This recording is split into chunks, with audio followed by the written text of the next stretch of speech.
Hey everybody, it's Ranger Bunny and I am here to bring you an exciting campground review. Today we're in Oklahoma, just outside of Broken Bow, where we're going to check out Beavers Bend State Park. Now I've already been driving around the park and it's pretty impressive, let me tell you that. I'm so excited. There's tons of things to do when it comes to the water and activities. There's places that you can get in and out and swim. There's fly fishing. You can also get out on boats here. There's just so much that has to do with the water, but beyond the water there are trails and things like that as well. I'm going to stop off at the visitor center, show you some of the recreation areas, and of course the campground. So let's get to it. I gotta get out of the car. There's just too much to do.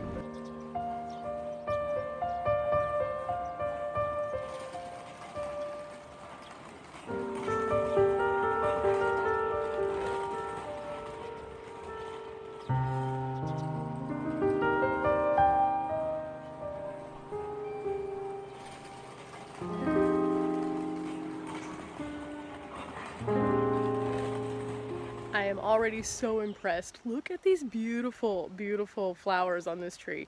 So gorgeous. It smells amazing here. And over at the river, there are like 1 million people fishing. Like 1 million. Okay, so our first stop is Hickory Campground, and this is the women's restroom, and right over here is the men's. There's standard vault toilets. There's no running water. This is primitive camping, so there's also no electricity at this campsite. So, if you like to be a little off-grid and a little gritty, this one's for you. Now, I will say I went in this bathroom and it's not my favorite vault toilet that I've been to, but it does the job. Over here in the primitive camping loop, it depends kind of on which site that you have, on how much space that you have. I have noticed at a lot of the different campsites there are also these little fire rings made out of river stones, which is a really nice touch, so you can have a nice campfire and set all your chairs around it. That's kind of cool.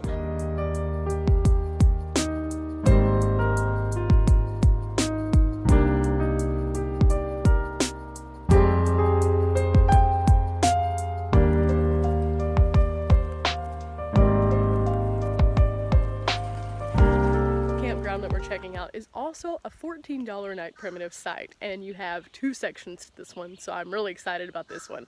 You have the high ground sections, which are pretty much exactly the same as the Hickory camp, but then you have the lower level. Now this is Grapevine camp, and I'm going to show you what these look like. It's pretty interesting because, again, you can camp up high, or you can take this little path, and there are sites set up right along the river, so you have multi-dimensional camping.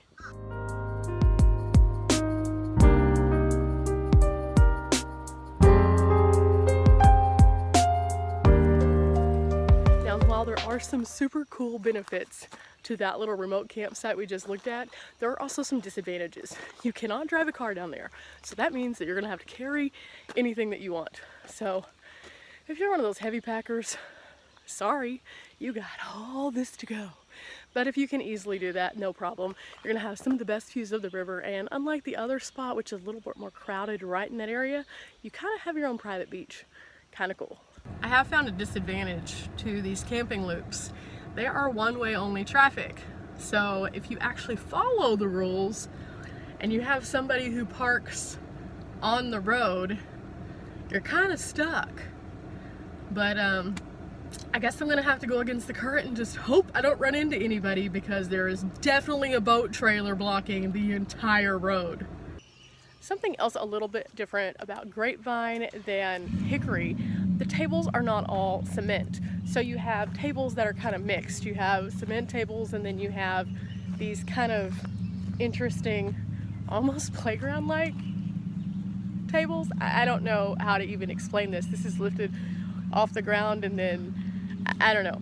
Anyway, they also do not have lantern hooks at most of the campsites, so this one is a little bit different than the last. And the advantage here, I would say, definitely is that you have the high-low camping as opposed to the just even camping. It's a little bit more complicated to just drive around in here. There's no set road. It's just kind of like you're driving through the middle, and I don't know where to go. See what I'm talking about? Everything just kind of looks like it could be the road because there's no set road. So I go to a lot of different state parks and things like that, and never have I ever seen a place like this. The reason being is that while you're driving through and you're kind of navigating through the state park itself, you find this really cool stop. It's independently owned, but that doesn't make it any less awesome. You can do trail rides, they have pony rides for the kids, a train, they have little other stuff, including a concession stand, ice cream, and a gift shop. So you can do all of these awesome things, all while you're staying here at the park, which makes it pretty unique.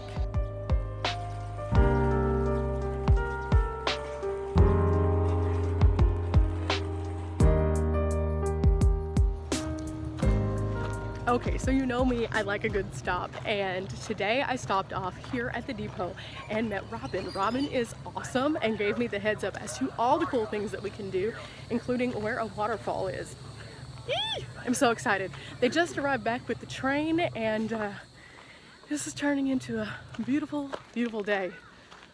Okay, we have made it to the Fern campground, which is the RV campground, and I just went into the bathrooms here to check them out and see how they varied. There are showers here, there is an electrical outlet, and also there are flushing toilets. So this by far is the more advanced and nicer campground. It's $27 a night to stay here, but with that you get some improved amenities. Not to mention, if you follow down this little path right here, there's a playground. The one downside to the Fern camp is it is very small. So while it does offer features like water and things like that for the campers, it's not large, so you need to make sure you get your site well in advance. It's Thursday and it's already packed, like 0 spots available. 0! One more campground in this area. This is Elma Camp, and over in this area we have this nice open flat area that is all shaded and then sites toward the back. So you park your car and you walk over here. So it looks like there's 4 different sites here. These are $14 a night. Again, they are primitive, so you don't have any water or electricity, but you're right next to the river again. So that is another bonus. Let's go check out these sites and see how they kind of differ from the other primitive campsites.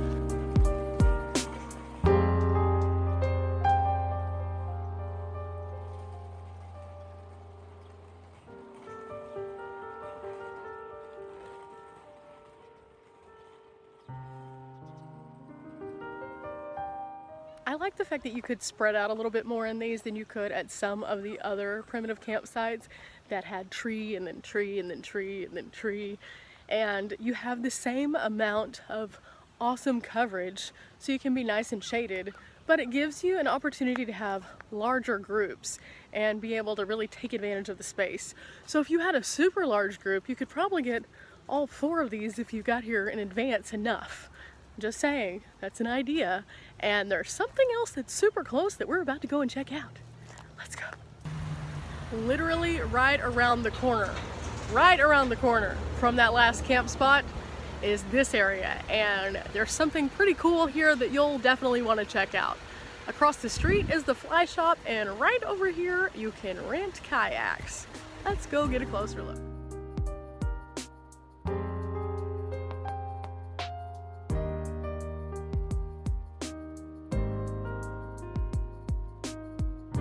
What an awesome way to spend the day here at Beaver Bend. Like, really, getting out on the water in this location, it just looks like the perfect setting, like to really, really enjoy yourself. And there are tons of kayaks, so you can find something for pretty much every weight. Just saying, a lot of people are afraid that you can't find a kayak for your weight class. Well, they have them.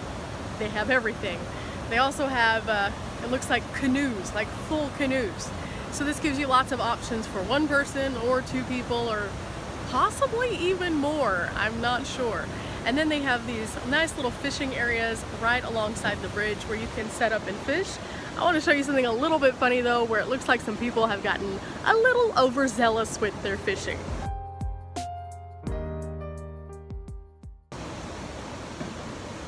Maybe it's like the shoes over the line? I don't know. I don't understand that. Turning into the Dogwood campground, you are right across from the Cedar Bluff Trail, which I was told is just awesome. So I might have to go on a little hike today. I don't know, we'll see. I still have a lot of exploring to do. A whole lot of exploring to do.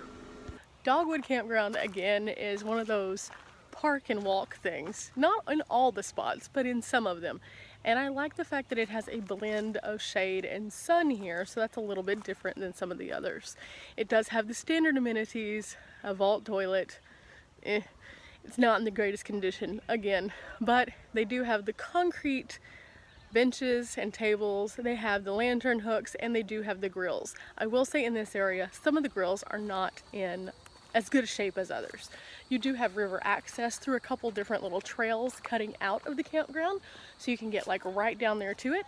And I've noticed that in this area, there are a lot of paddle boats, so I need to figure out where those are coming from, because I personally love a good paddle boat. Who doesn't? Okay, so I found where the action is coming from on those little paddle boats. It is right here. There's actually a stop where you can stop on either side. You can get kayaks, paddle boats, canoes. They have everything. They have miniature golf. They also have a swimming beach. So literally everything right here. Look at this. Yeah, I'm gonna show you a little bit closer because, well, that's what we really want to do during summer when we come out here. Get in the water. This is a perfect place to start because the prices are good, the water is cool, and it's really accessible. Plus there's tons of parking. So if you come out here, you don't have to worry about like trying to find parking, because there's parking literally right in front of me and then across the way, like right over there. Yeah.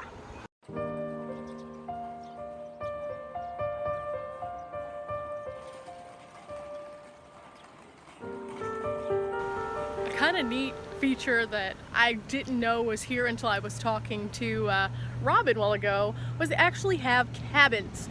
Lots of cabins, not just a few, but tons of them, and they have them in all different price brackets.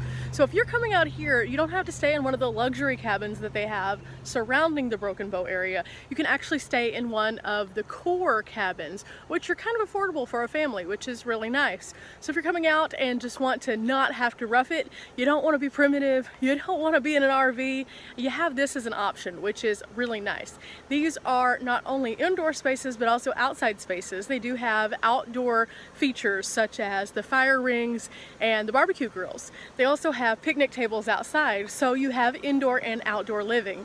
And this spot right here is literally across the road from where we just saw those awesome paddle boats. So you could literally walk there in like 2 to 3 minutes. Yeah.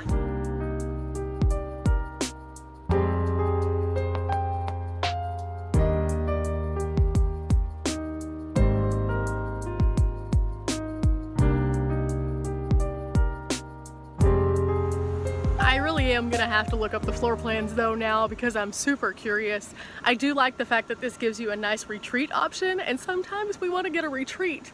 We don't want to have to like work for it. If you followed me anytime, you know I love myself a good visitor center, and this is going to be the nature center here at the park. So I'm going to check it out. It has a gift shop, information, and who knows what else. So we're going to find out, and I'm also going to find out if they have anything unique. I feel like the rest of the park has been pretty unique, so this probably will too. Okay, so these guys right over here are awesome and just gave me everything from the rates for the cabins and also a map.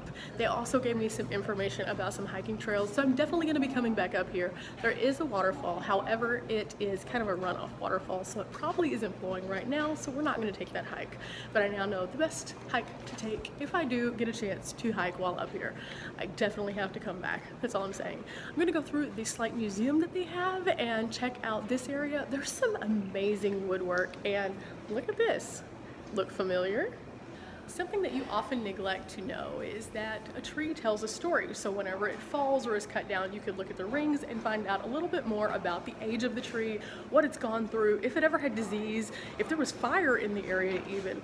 And I think that that's just really awesome. So this right here is like a huge tree that actually was struck by lightning, and they were able to harvest it and show us all of these different landmark dates. And they're pointed out on the different rings of the tree. If you ever get a chance to check out an inside of a tree, you should do it. It's really interesting. Beaver face on 1. Okay, enough of all this playing around. Let's go into the museum. We're about to see a collection of works by Harry Rosell. And this man spent 12 years capturing all of these wonderful scenes and turning them into amazing dioramas which tell this tale of history but also of the nature around us. So I'm really excited to see this work because he was a highly decorated artist and very, very, very accomplished.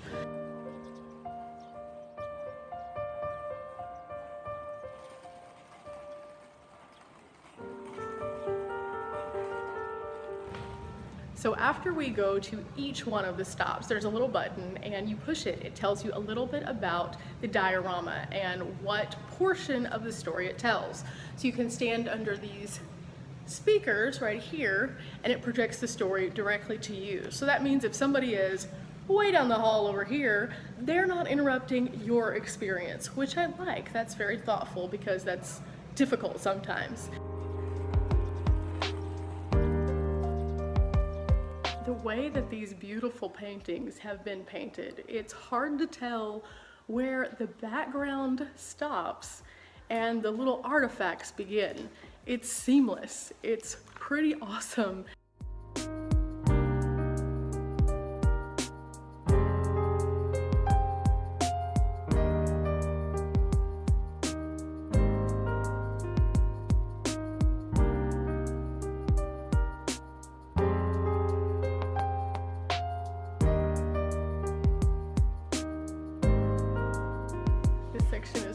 Because it shows you all of the tools of harvest. So it shows you various tools that have been used to cut down trees, to create some amazing things that we have seen around here, including some of these awesome sculptures.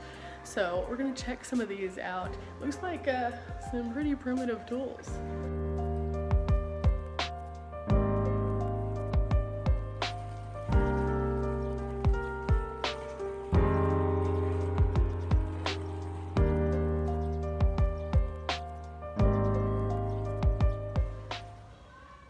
Guys, it's CC Camp. That's me. Oh. Yeah. We're entering into another exhibit, and this one has all photography, and I'm really excited because I love seeing old photography because I think that it's just so neat. And oh wow, it's a whole room, and this is how we start.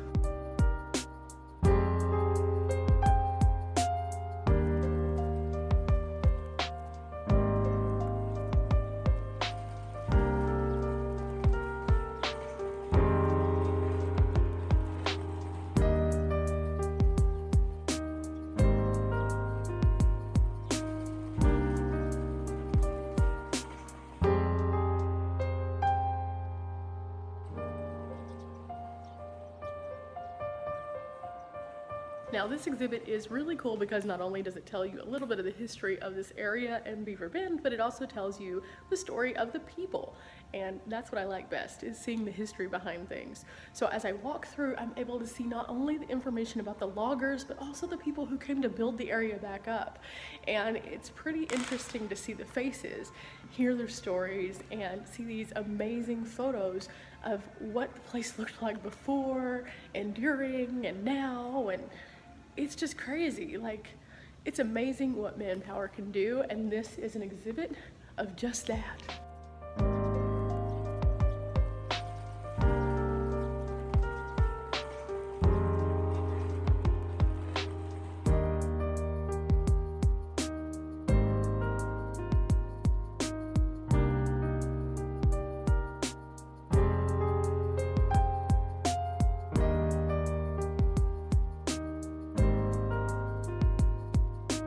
The outdoor space at this center is nice. They have all these picnic tables, some which are in full sun, some which have shade.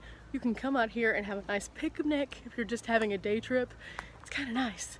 And there's a small trail that goes right down here. As soon as we get on the trail, there's this great warning sign, and well, this is a sign that I know all too well. Leaves of 3, let it be. Yeah, I had horrible situations whenever I was younger with poison ivy, and I'm not trying to play in it today. So this little nature trail has signs all along it that tell you about different things that you're going to find out here. Everything from the plants to the potential of animals. And I like it. It's definitely not ADA accessible, but it's good for just a short hike if I'm trying to get out here and just move around a little bit.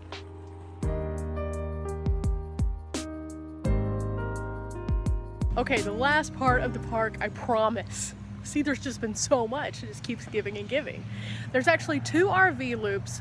The campsites there are $27 each, and you can access them at the very far back side of the campground. There's also a group campsite, which is kind of crazy busy right now, so I'm not even gonna try to go over there. Next to the RV camps, there are improved toilets just like at the other one, and each one of them has a playground also, which is very nice. One thing I did notice over here that I didn't notice at the first RV site though, is they do have this large pavilion that you can use, and that is pretty nice, especially if you're coming out here with a group of people.